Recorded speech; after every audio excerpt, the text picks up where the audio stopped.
Today I'll be showcasing the fighting game demo for the recorder. The fighting game demo has several features common in full fighting games. As you can see on screen, my inputs are being recorded and displayed similar to how they might be in training mode. We have a dummy that can be attacked with different punches and kicks. There are also accompanying sound effects and particles. Finally, the inputs are all fed through a buffer that is able to be used to check for a sequence of inputs to produce special moves such as this fireball attack.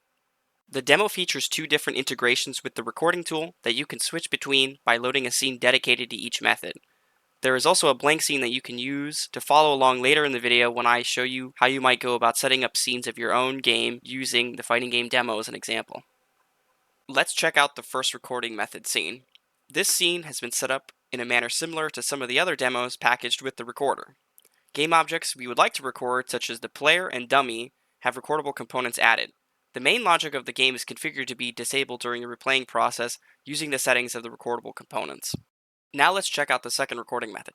This method is far more similar to how the replay systems in fighting games are done traditionally. The only object in this scene that has a recordable component is the controller object. This object is a representation of the player's controller and is also responsible for the recording of the input buffer. We will talk more in depth about how this functions later. The important thing to know right now is that this scene will record the direct player inputs, and then when the scene is set to replay, all of the recorded inputs are injected back into the buffer. The logic of the game is not disabled during this replay method. This method of recording is suitable for a fighting game or any other game coded in a deterministic way where the exact same sequence of inputs will result in the exact same reactions from the game. Let's go over how recording method 1 is set up. First, navigate to the GVL Recorder Prefabs folder.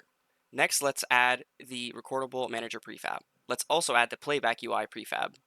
Next, we will need to add recordable components to each object in our scene we would like to record, in this case, the player and the dummy. Starting with the player, add a recordable component.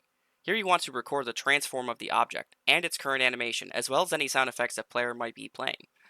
The audio source and the animator components cannot have the variables we need to record from them directly recorded. Fortunately, the recorder comes with delegate scripts to expose what we need to the recorder, so add these components too.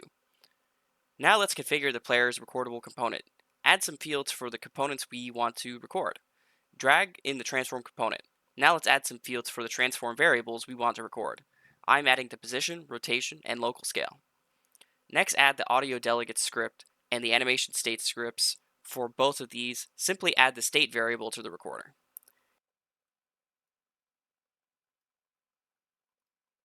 Now add the audio source and animator components of the player object to the delegate scripts.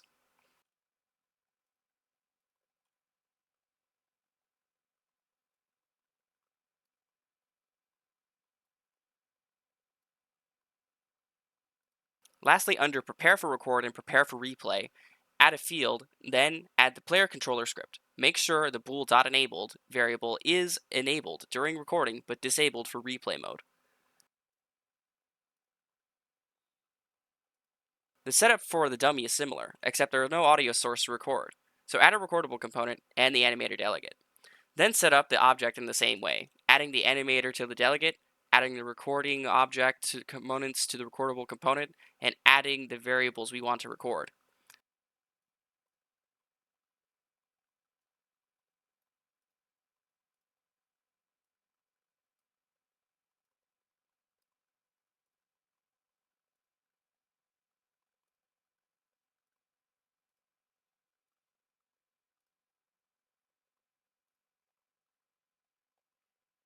Make sure to enable the dummy script during recording and disable it during replay.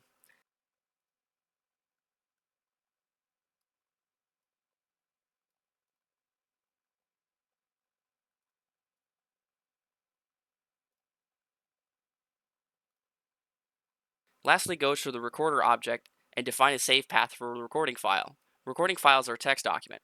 Old recordings will be overwritten by new ones if you don't change the path between recordings or back them up to another location. Put the recorder into record mode and make your first recording.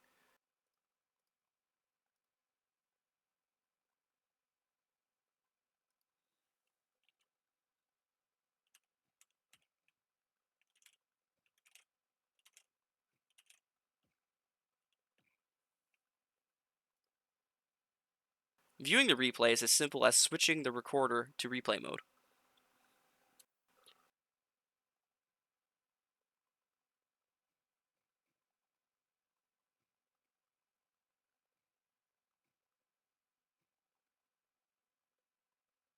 Now let's go over how recording method 2 is set up. Once again, we're going to need the recordable manager and the playback UI prefab, so add them to the scene if you haven't already.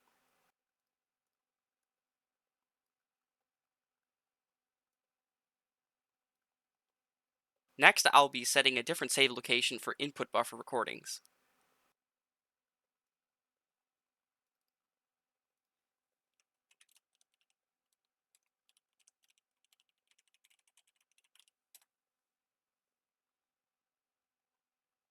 Now let's add a recordable component to the controller object. For this recording method, I had to write my own custom delegate, so let's add it. Before we go further, I'm going to explain how and why you would want to write your own custom delegate. But before we do this, some background on how the fighting game demo's input buffer works. The input buffer is a list of dictionaries. The keys of the dictionaries are strings, and the values are integers. Every frame we generate a new dictionary. We also poll the input device. When an input is detected, we add a key to the dictionary for it. We then check the list of dictionaries to see if there are any matching keys in the previous entries of the buffer. By default, the value associated with the new input will be 1. However, we also check the previous frame's entry in the list. If the same key has been registered in the dictionary, we know the button was pressed the last frame and is still being pressed this frame.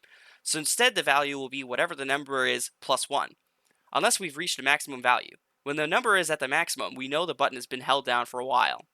When a button is pulled and is not pressed, and was also being held down the previous frame, we know that button has been released. In this case, the value is entered as -1, otherwise no data is recorded. When the list reaches a maximum size, the oldest entries are deleted to make room for new ones.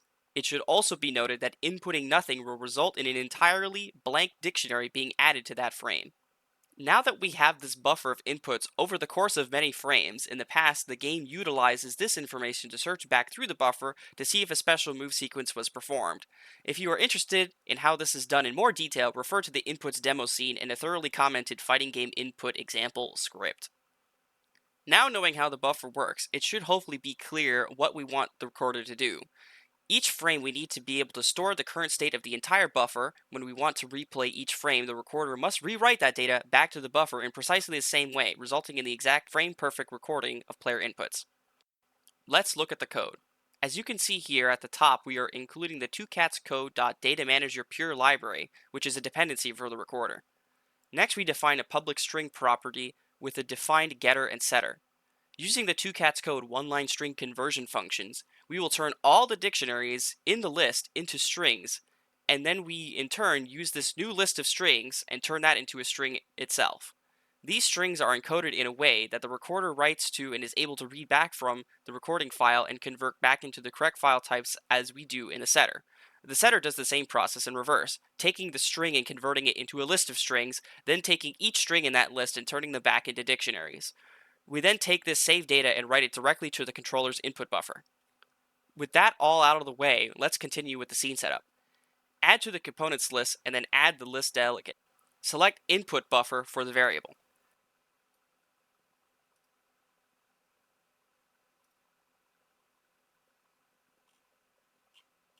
Now down in the prepare for record and prepare for replay zones, add a field and add the controller script.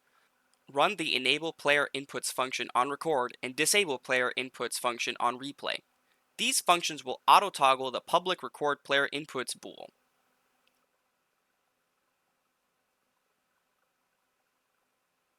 If live player inputs are enabled during replay, the recording method will desync and the input history display will also break. Make sure you have a valid recording path set up, and then put the recorder into record mode.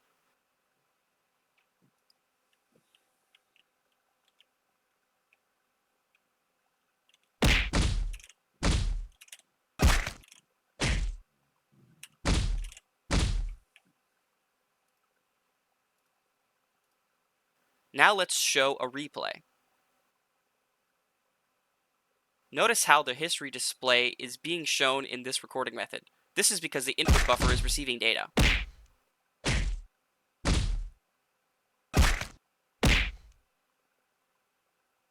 Now when I click restart, you will notice that unlike the other method where the scene reset everything because we were recording the starting positions, that now while the inputs are being replayed perfectly, the scene will not play out as the same way as before. What we need to do is slightly modify the playback UI. Navigate to the Restart Scene button game object, then add the Restart Scene script, then add a field to onClick section, and run the scene reset function.